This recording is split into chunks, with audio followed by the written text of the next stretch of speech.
সপ্তম শ্রেণীর প্রিয় শিক্ষার্থীরা, আশা করি সবাই ভালো আছো। আজকের এই ভিডিওতে আমি তোমাদের নমুনা প্রশ্নের সৃজনশীল যে অঙ্কগুলো আছে সৃজনশীল অঙ্কগুলোর সমাধান করব। তো এখানে একটা সৃজনশীল দেওয়া আছে যে 16 সেন্টিমিটার দৈর্ঘ্য এবং 12 সেন্টিমিটার প্রস্থ বিশিষ্ট দুইটি কাগজের টুকরার নিয়ে টুকরা দুইটির একটিকে দৈর্ঘ্য বরাবর অপরটিকে প্রস্থ বরাবর মুড়িয়ে বা রোল করে দুইটি সমবৃত্ত ভৌমিক সিলিন্ডার বানানো হলো। সমবৃত্ত ভৌমিক সিলিন্ডার, আমরা জানি সিলিন্ডার বানাতে হলে এই যে দৈর্ঘ্যের যে কাগজের টুকরাগুলো আছে এগুলোকে গোল করতে হবে, অর্থাৎ বলিয়ে গোল করে নিতে হবে, তাহলে সিলিন্ডার আকৃতির হবে। তাহলে এখানে দৈর্ঘ্য হচ্ছে 16 সেন্টিমিটার এবং প্রস্থ হচ্ছে 12 সেন্টিমিটার। এবার ক নম্বরে বলছে দেখাও যে উভয় সিলিন্ডারের বক্রতলের ক্ষেত্রফল। এই অঙ্কটা কিন্তু নানা রকম আকৃতি মাপে এখান থেকে দেওয়া হয়েছে সৃজনশীলটা। তো সিলিন্ডারের বক্রতলের ক্ষেত্রফলের সূত্র হচ্ছে 2πr/h। তো এই যে বক্রতলের ক্ষেত্রফল বের করতে গেলে এখানে আগে দৈর্ঘ্য দেওয়া আছে, ঠিক আছে। যেহেতু এটা সিলিন্ডার গোলাকার, তাহলে এটাকে আমাকে কী করতে হবে, আগে এখান থেকে আর এর মান বের করতে হবে, ব্যাসার্ধ বের করে তারপর কাজ করতে হবে। এবং যেহেতু এগুলো সিলিন্ডার সমবৃত্ত সিলিন্ডার বানানো হয়েছে, এই জন্য আমরা প্রথমে সমাধানটা করবো এভাবে যে কাগজের দৈর্ঘ্য দেওয়া হচ্ছে 16 মিটার এবং প্রস্থ দেওয়া হচ্ছে কি 12 সেন্টিমিটার। এই লাইনটা লিখতে হবে যে কাগজটিকে দৈর্ঘ্য বরাবর মুড়িয়ে উৎপন্ন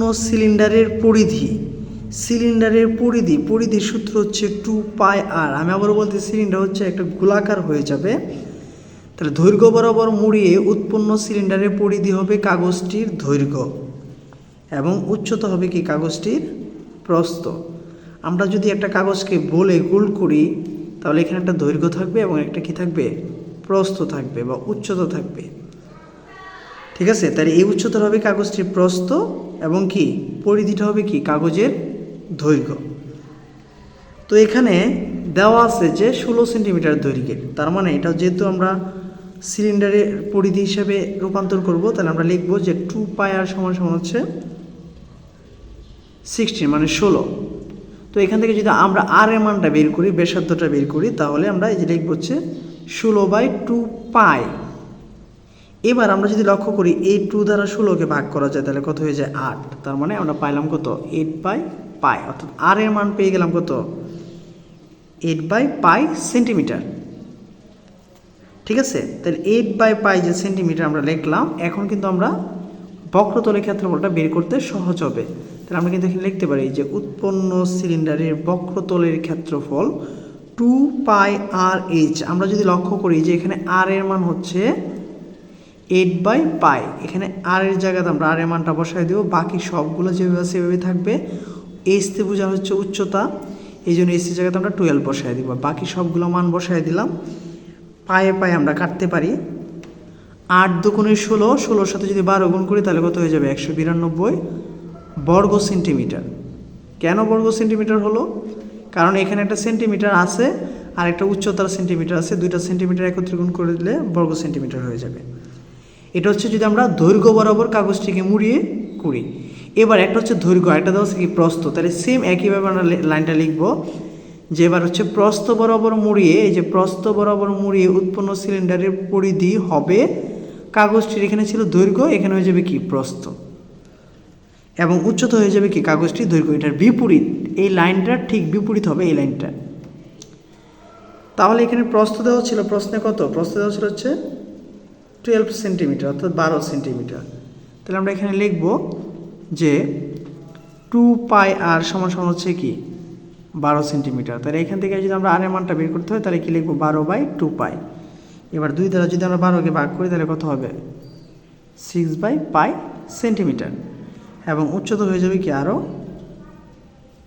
16 সেন্টিমিটার, কারণ এখানে উচ্চতাটা কী হয়ে গেছে, তার দৈর্ঘ্যটা কী হয়ে গেছে উচ্চতা হয়ে গেছে, এই যে উচ্চতা হবে তার দৈর্ঘ্য।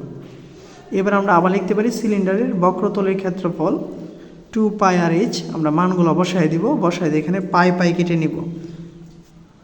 6 দুগুণে 12, 12-র সাথে যদি 16 গুণ করি তাহলে কত হবে 192 হবে। তাহলে লক্ষ্য করো, একটা হচ্ছে দৈর্ঘ্য বরাবর, একটা হচ্ছে কি তার প্রস্থ বরাবর। তাহলে আমরা দেখলাম যে এই দুইটা উভয় সিলিন্ডারের যে বক্রতলের ক্ষেত্রফলটা কী হয়েছে, সমান হয়েছে। এখানে হচ্ছে 192 বর্গ সেন্টিমিটার, এখানে হচ্ছে কি 192 বর্গ সেন্টিমিটার। তার মানে কি উভয় সিলিন্ডারের বক্রতলের ক্ষেত্রফলটা কী হলো, সমান। এবার আমরা যাব হচ্ছে খ নম্বরে। খ নম্বরে কী বলা আছে, বলছে উভয় সিলিন্ডারের পার্থক্য থাকলে কেন পার্থক্য হয়েছে যুক্তি সহ ব্যাখ্যা করে, একটা যুক্তি বা কারণ উল্লেখ করতে হবে। তাহলে প্রথমেই আমরা খ নম্বর দিয়ে এখানে লিখে নিব যে ক হতে প্রাপ্ত যে দৈর্ঘ্য বরাবর মুড়িয়ে উৎপন্ন সিলিন্ডারের ব্যাসার্ধ আর সমান আমরা পাইছিলাম হচ্ছে 16/2 পাই। এটা কিন্তু আমরা ক হতেই প্রাপ্ত, এবং উচ্চতাটা ছিল হচ্ছে 12, অর্থাৎ প্রস্থটা হচ্ছে ছিল কি উচ্চতা। এবার সিলিন্ডারের আয়তন বের করব। আয়তনের সূত্র হচ্ছে পাই আর স্কোয়ার এইচ, পাই আর স্কোয়ার এইচ, এটা হচ্ছে সিলিন্ডারের আয়তনের সূত্র। এবং কোনো কিছুর আয়তন বের করতে গেলে আমরা জানি আয়তনের মধ্যে কী আছে, দৈর্ঘ্য আছে, প্রস্থ আছে এবং তার উচ্চতা আছে। এই জন্য এগুলো যদি আমরা আয়তন বের করি তাহলে আমরা ঘন সেন্টিমিটার লিখতে হবে, যেহেতু এখানে সেন্টিমিটার আছে ঘন সেন্টিমিটার লিখতে হবে। তাহলে পায়ের মতো থাকবে, আর এর জায়গায় আরের মান বসাই দিব 16/2 পাই হোল স্কোয়ার ইন্টু কি 12। এবার আমরা যদি এখানে 2 দুগুণ হয়ে কত 4,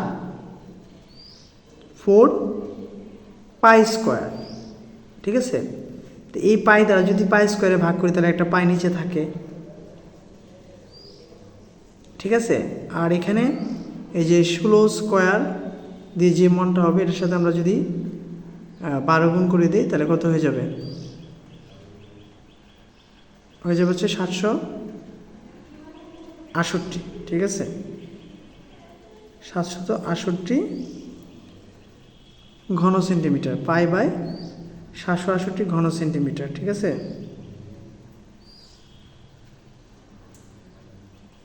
এটা কিছুক্ষণ আমরা কাটাকাটি করে নিতে পারি, এভাবে কাটাকাটি করতে পারি। যদি কাটাকাটি করে ফেলি তাহলে হয়ে যাবে হচ্ছে 8 বাই পাই, তাহলে 8 হয়ে যাবে 64, 64-র সাথে যদি 12 গুণ করি, 64 গুণ 12 গুণ করলে হয়ে যাবে হচ্ছে 768, ঠিক আছে। আর এখানে যে পাই স্কোয়ার, পায়ে পায়ে কাটাকাটি একটা পায়ে থাকে, ঠিক আছে। আশা করি আয়তনটা কীভাবে ঘন সেন্টিমিটার হলো 768 বাই পাই, আশা করি বুঝতে পেরেছ।